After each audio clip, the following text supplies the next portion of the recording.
वासुदेव सुतं देवं कंस चाणूरमर्दनम देवकी परमानंदम कृष्णम वंदे जगद्गुरुम। दोस्तों, आज जन्माष्टमी है। आप सभी को इस पर्व की ढेरों शुभकामनाएं। भगवान श्री कृष्ण जो कि जगत गुरु हैं, वे श्री हरि के 8वें अवतार हैं। उनका जन्मोत्सव जन्माष्टमी भारत में ही नहीं बल्कि पूरी दुनिया में लोग धूमधाम से मनाते हैं। हम सब ये अच्छे से जानते हैं कि श्री कृष्ण वासुदेव और माता देवकी की 8वीं संतान थे और माता देवकी का भाई कंस अपनी मृत्यु के डर से एक एक करके उन 6 पुत्रों को जन्म लेते ही मार डालता था। 7वीं संतान के रूप में शेषनाग जी जन्म लेने वाले थे, लेकिन कंस से उन्हें बचाने के लिए देवताओं ने अपनी माया से माँ देवकी का गर्भपात करवा दिया और उस संतान को वासुदेव की पहली पत्नी रोहिणी के गर्भ में पहुंचा दिया। वही है श्री कृष्ण के बड़े भाई बलराम, और फिर जन्म होता है श्री कृष्ण का, और इसी पर्व को हम जन्माष्टमी के रूप में मनाते हैं। दोस्तों, पर एक बात जो आप सबको शायद ना पता हो वो है ये कि श्री कृष्ण के ये 6 भाई कौन थे और श्री कृष्ण ने उन्हें फिर से जीवित क्यों किया था। दृष्टिकोण के आज के इस एपिसोड में हम आपको यही बताने वाले हैं। श्रीमद् भगवत पुराण के 10वें अध्याय के अनुसार कुरुक्षेत्र युद्ध के बाद भगवान श्री कृष्ण और बलराम द्वारका चले गए थे। उन्हीं दिनों एक दिन जब कृष्ण और बलराम अपने पिता वासुदेव को सवेरे प्रणाम करने जाने लगे, उसके पहले ही वासुदेव खुद उन्हें प्रणाम करने आ गए। तब श्री कृष्ण ने उन्हें आध्यात्मिक ज्ञान दिया, जिसके बाद वासुदेव को कृष्ण हर जगह ही दिखने लगे। उस समय माता देवकी भी वहां मौजूद थी। वह अपने 6 पुत्रों को याद कर रही थी जिन्हें कंस ने मार डाला था। माँ देवकी ने यह सुना था कि अपने गुरु संडीपनी को गुरु दक्षिणा देने के लिए एक बार भगवान श्री कृष्ण उनके मृत पुत्र को यमलोक से वापस ले आए थे। तो उन्होंने श्री कृष्ण और बलराम से कहा कि आप दोनों तो इस पूरे संसार और देवताओं के लिए पूज्य हैं, तो मेरी भी एक इच्छा पूरी करें, मुझे मेरे 6 पुत्रों से मिलवाएं जिन्हें कंस ने मार डाला था। तभी अपनी माँ का यह आदेश सुनकर योग माया की मदद से श्री कृष्ण और बलराम सुतन लोक पहुंच गए। दैत्यराज बलि ने वहां उनका सत्कार किया और भगवान से पूछा कि वह उनके लिए क्या कर सकते हैं। तब श्री कृष्ण ने उनसे आग्रह किया कि माँ देवकी के 6 बच्चे कंस के द्वारा वध के उपरांत आपके लोक में हैं। माता देवकी अपने पुत्रों से एक बार भेंट करना चाहती है, इसलिए हम उन्हें अपने साथ ले जाने आए हैं, और इस तरह से वह शाप से मुक्त भी हो जाएंगे और स्वर्ग लोक में स्थान पालेंगे।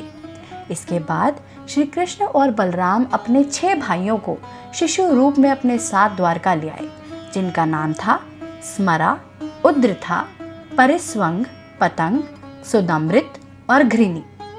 जब भगवान ने इन बालकों को माता देवकी को सौंपा तो अपने बच्चों को फिर से देखकर माता देवकी मातृभाव से विभोर हो गई और उनके स्तनों में दूध फिर से बहने लगा। माता देवकी ने उन सभी को गोदी में उसी तरह पकड़ के दूध पिलाया जिस तरह से उन्होंने श्री कृष्ण को पिलाया था। वही दूध पीने के बाद वह सभी शिशु अपने मूल रूप में वापस आए और उन्हें मोक्ष की प्राप्ति हुई। इसके बाद देवकी वासुदेव, श्री कृष्ण और बलराम को प्रणाम करते ही वह सभी पुत्र स्वर्ग लोक के लिए निकल गए।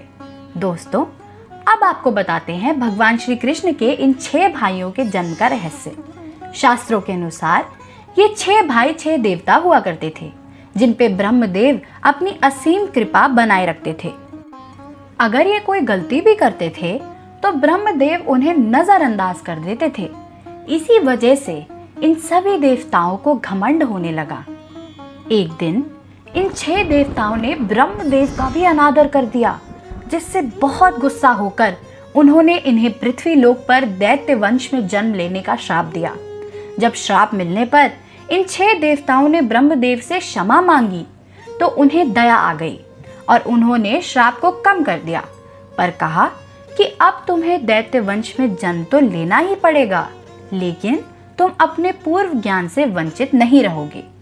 इसी श्राप के बाद समय अनुसार इन 6 देवताओं ने राक्षस राज हिरण्यकश्यप के पुत्रों के रूप में जन्म लिया। इसी दौरान अपने पिछले जन्म का ज्ञान होने के कारण उन्होंने कोई गलत काम नहीं किया और सारा समय ब्रह्मदेव की तपस्या करते रहे ताकि वह प्रसन्न हो जाएं। फल स्वरूप खुश होकर जब ब्रह्मदेव ने उनसे वरदान मांगने को कहा, तब दैत्य योनि के प्रभाव में आकर उन देवताओं ने मांगा कि ना तो उनकी मृत्यु कोई देवता कर पाए, ना ही गंधर्व और ना ही कोई बीमारी। ब्रह्मदेव ने उनकी यह इच्छा वरदान के रूप में पूरी कर दी। दूसरी ओर हिरण्यकश्यप अपने पुत्रों से नाराज था क्योंकि उन्होंने ब्रह्मदेव की आराधना की थी। अपने गुस्से और नाराजगी में उसने उन सबको श्राप दे डाला कि उनकी मृत्यु किसी देवता के हाथों नहीं बल्कि एक दैत्य के हाथों होगी। ये माना जाता है कि ये इसी श्राप का असर था जो इन देवताओं ने माँ देवकी के गर्भ से जन्म लिया और कंस के हाथों मृत्यु प्राप्त कर सुतल लोक में अपनी जगह पाई। लेकिन इनका उद्धार तो भगवान श्री कृष्ण के हाथों ही लिखा था। गोविंद तो लीलाधर हैं। उन्होंने ऐसी कितनी ही अनगिनत लीलाएं की हैं जिनका पार पाना असंभव है। उन्हें कई नाम से जाना जाता है, जैसे द्वारकाधीश, गोविंदा, देवकी नंदन, यशोदा नंदन, माधव, कुंज बिहारी, जगन्नाथ, मुरलीधर, राधा पार्थसारथी और श्याम सुंदर।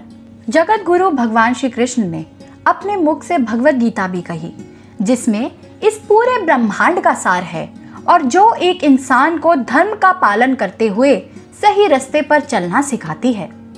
ब्रह्म संहिता में लिखा है कि परम भगवान श्री कृष्ण का न कोई आदि है न अंत। उनके अनंत रूप हैं जिन्हें गिना भी नहीं जा सकता।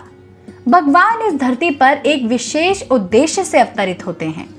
उन्होंने भगवत गीता के 4 अध्याय में लिखा है, यदा यदा हि धर्मस्य ग्लानिर्भवति भारत अभ्युत्थानम धर्मस्य तदात्मानं सृजाम्यहम् परित्राणाय साधूनां विनाशाय च दुष्कृतां धर्म संस्थापनार्थाय संभवामि युगे युगे। जिसका मतलब है कि धर्म की स्थापना और दुष्टों के विनाश के लिए वो युग दर युग अवतार लेते रहेंगे। भगवान श्री कृष्ण ने अपने अवतार से बहुत सी ऐसी शिक्षाएं दी हैं जो कि हमें कभी नहीं भूलनी चाहिए। परम देवता के रूप में वह हमें सर्वव्यापी होने का एहसास भी दिलाते हैं। उम्मीद है आपको आज का एपिसोड पसंद आया होगा। सनातन धर्म से जुड़ी ऐसी और कई अनसुनी कहानियां जानने के लिए आप सभी हमारे साथ जुड़े रहिए। धन्यवाद।